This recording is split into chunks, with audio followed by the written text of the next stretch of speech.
Cristina Grêmio, qual a sua avaliação justamente aí dessa reportagem? A Gleisi Hoffmann falando do campo democrático. Só existe o campo democrático do PT, Cristina? Eu estava aqui dando risada, viu, Marcelo? Quer rir para não chorar. É tanta mentira, mas é tanta cara de pau, é tanta hipocrisia desse partido que não dá para acreditar que ainda tem algum brasileiro que acredite nessa quadrilha que saqueou o Brasil e que agora fica aí contando historinha como se fosse democrática. Não são democráticos. Todo o programa de governo do Lula já divulgado, que aliás é igualzinho aos programas de governo anteriores, só que algumas coisas ele não conseguiu implantar quando foi presidente ou quando deixou aquela sucessora caótica no governo Dilma Rousseff. Ele já é ditatorial porque ele já tentou regular a mídia, isso é censura, e é muito triste que naquela época a mídia todas as emissoras de televisão, todos os grandes jornais brasileiros, emissoras de rádio, se uniram contra essa atitude arbitrária, tirânica do ex-presidente Lula e agora batem palma para ele. É absurdo que a imprensa agora ceda, parte da imprensa ceda e permita que um candidato sequer fale em regulação da mídia. Isso é um absurdo realmente.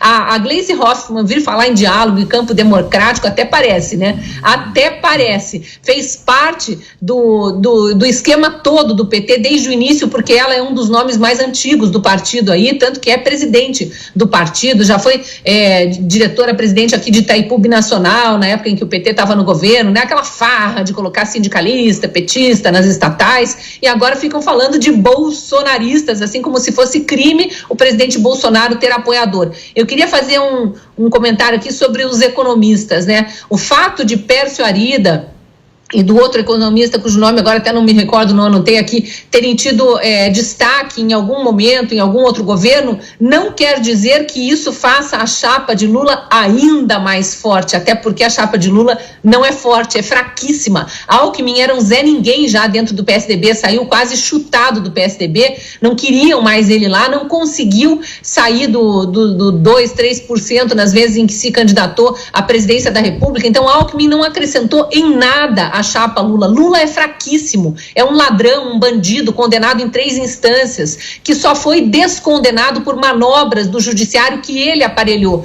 Não adianta querer passar para os idiotas úteis aí, para os distraídos de plantão, os eleitores novos que não conhecem a história, não conversam com seus pais, os rebeldinhos sem causa, mal informados, a ideia de que é inocente não cola. Na campanha todo mundo vai trazer à tona. E o próprio Ciro Gomes, que agora eles estão tentando, né, trazer como aliado, o próprio Ciro Gomes tem dito em entrevistas reiteradas vezes, como já disse em outras campanhas eleitorais, Lula é ladrão, não vai conseguir tirar essa pecha de cima de si, porque é ladrão, continua sendo, e detesta pobre, não convidou um único representante do MST, um único representante de alas sindicalistas para o seu casamento na Babesco, só a elite, aquela elite que aliás foi alçada ainda a uma esfera mais estratosférica do que já era, né?